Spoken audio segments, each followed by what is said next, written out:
안녕하세요. 보타임의 미국 소식입니다. 9월 1일 헤드라인 뉴스를 전해드리겠습니다. 보타임의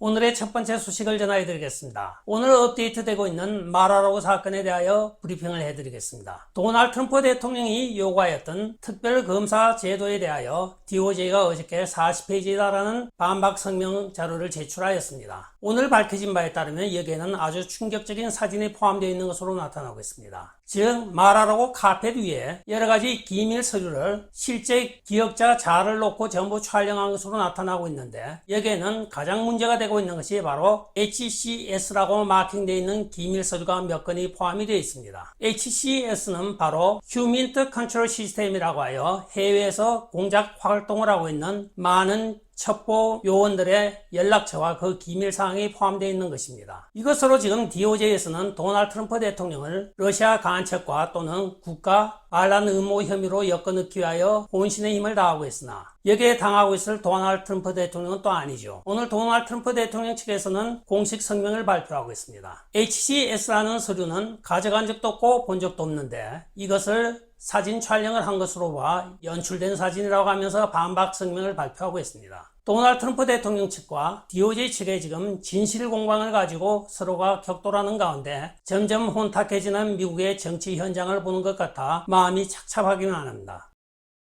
다음 소식입니다. NSC 디렉터인 맥클레나한이 4명의 특별 메스터를 추천하고 있습니다. 그 4명은 대부분의 반트럼프 성향을 가진 법률학 교수들로 구성이 되어 있으며 그 중에 한두 명을 고르라고 지금 에일린 판사에게 추천서를 보냈다고 전해지고 있습니다. 특히 이 중에 조나단 슈압의 경우에는 별명 자체가 네버 트럼프입니다. 법률학계에서는 그의 리치 체니 수준으로 도널드 트럼프 대통령을 싫어하는 사람이고 2020년 부정선거는 있을 수가 없다고 요즘 세상에 부정선거가 어디 있냐고 헛소리하였던 대학 교수이기도 합니다. 따라서 도널드 트럼프 대통령 측에서는 아마도 이 4명을 몽땅 기피 신청을 낼 것으로 보여지고 있습니다.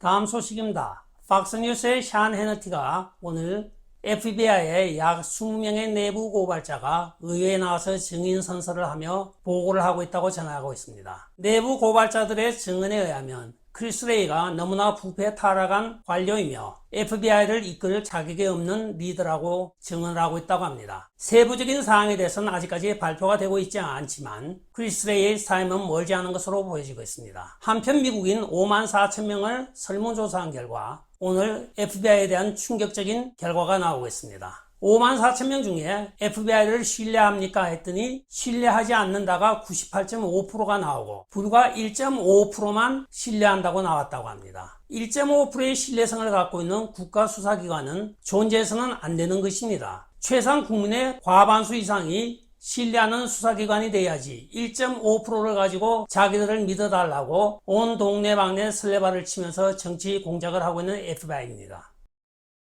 다음 소식입니다. 현직 검사가 79건의 허위 보도와 또는 67건의 엉터리 증거 조작으로 인하여 직위 해제를 당하고 법정에 섰습니다. 그런데 의외로 그 전직 검사는 딱 750불의 벌금형만 선고받아 지금 논란이 일고 있습니다. 사건은 바로 여러분들도 잘 아시는 미주리주 주지사 에릭 그레이턴스의 사임 사건을 잘 아실 것입니다.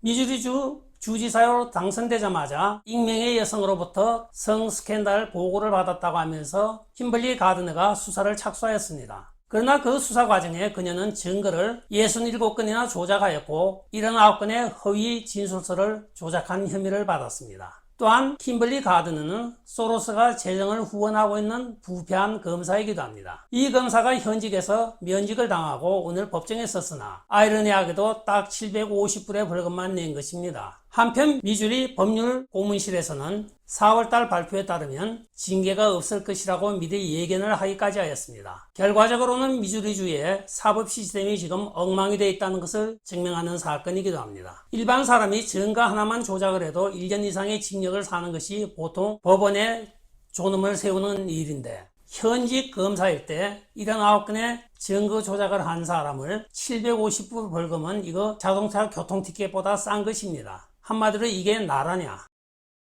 다음 소식입니다. 역시 1.5%의 신뢰도를 나타내고 있는 DOJ와 FBI입니다. 이들은 최근에 자기들이 도널드 트럼프 대통령 관련 진술서를 공개하면서 까만 먹펜으로 다 지워갖고 공개를 하였습니다. 시민들의 여론이 이게 무슨 놈을 공개한 것이냐고 난리를 치니까 이들은 먹펜으로 수정한 이유까지 수정한 것을 오늘 발표하고 있습니다. 말이 저도 하니까 이상하네요. 수정한 내용을 수정한 것까지 지금 이야기를 하고 있습니다. 참 어렵죠. 그 변명의 내용이 더욱더 기가 찹니다. 제가 하도 어이가 없어서 지금 적어놓고 읽겠는데, 진술서의 사실이 섣부르게 공개될 경우에는 조사를 무효화시키거나 좌절하거나 또는 방해할 수 있다는 충분한 근거가 있는 우려를 우리는 하고 있기 때문에 이 먹펜으로 다 지운 겁니다 하고 이야기를 하고 있습니다. 도대체 이게 무슨 말인지 저는 이해가 가지 않는 말을 FBI나 DOJ가 동시에 하고 있는데 이것이 미국의 법치의 근간입니다. 다음 소식입니다. 2년보다는 밥그릇이 앞서는 모양입니다. 게빈 뉴섬 캘리포니아 주지사와 낸시 펠로시 하원 의장 간에 지금 정치적 견해를 달리하는 사건으로 설왕설래하고 있습니다. 사건의 발단은 농장노동자 권리법이라고 하원에서는 새로운 법안을 통과시켜서 주지사인 게빈 뉴섬 책상에 올렸습니다. 그러나 게빈 뉴섬은 이것을 거부권을 행사해버렸습니다. 이에 발끈한 낸시 펠로시는 농장 노동자를 위하여 입안된 법안을 왜 거부를 하느냐고 하면서 압박을 하고 있으나 게빈 뉴섬은 이것은 농장 주주들도 보호해야 될 산업보호 차원에서 못한다고 하면서 버티고 있다고 합니다. 게빈 뉴섬이 바로 네파밸리, 즉 농장지대 출신인 것은 웬만한 사람은 다 알고 있습니다. 결국은 자기 밥그릇이 위험해지니 이념이고 뭐고 필요 없다는 것이겠죠. 사상보다는 내 밥그릇이 우선인 것입니다. 하여간 둘이 열심히 싸우고 있습니다. 지금. 오늘의 마지막 소식을 전해드리겠습니다. 2035년 완전 화석연료 차를 배제하고 있는 캘리포니아에서 참 어처구니 없는 사건이 오늘 발표가 되고 있습니다. 주정부가 플렉스 얼러트라고 하여 저녁 4시부터 9시까지는 전기 충전이나 또는 세탁기, 가전제품을 자발적으로 사용을 자제해달라고 요청하는 공문을 발표하였습니다. 이것은 오후 4시부터 9시까지의 전기 사용량이 급증하게 되면 차량 충전이라든가 여러가지 모든 산업에 미치는 영향이 크므로 캘리포니아 주 차원에서 플렉스 얼러트라고 하는 새로운 제도를 도입한 것입니다. 2022년에 벌써 이 난리가 나고 있는데 13년 후가 되면 전기 사용량은 더욱더 늘어날 것으로 전망되어지는데 기본 인프라는 하나도 깔아놓지 않고 전기차만 다 쓰라고 하고 또는 원자력 발전소는 폐쇄하라고 난리치고 있고 화석연료 발전소는 다 문 닫으라고 하는데 대책이나 세워놓고 태양광이나 뭘 해야지 대책은 하나도 없이 일만 저지르고 보고 있는 이 민주당 정책 참 대책 없습니다. 끝까지 시청해 주셔서 감사합니다. 좋아요, 구독, 알림 그리고 공유 부탁드리고 댓글 많이 부탁드리겠습니다. 안녕히 계십시오. 바이.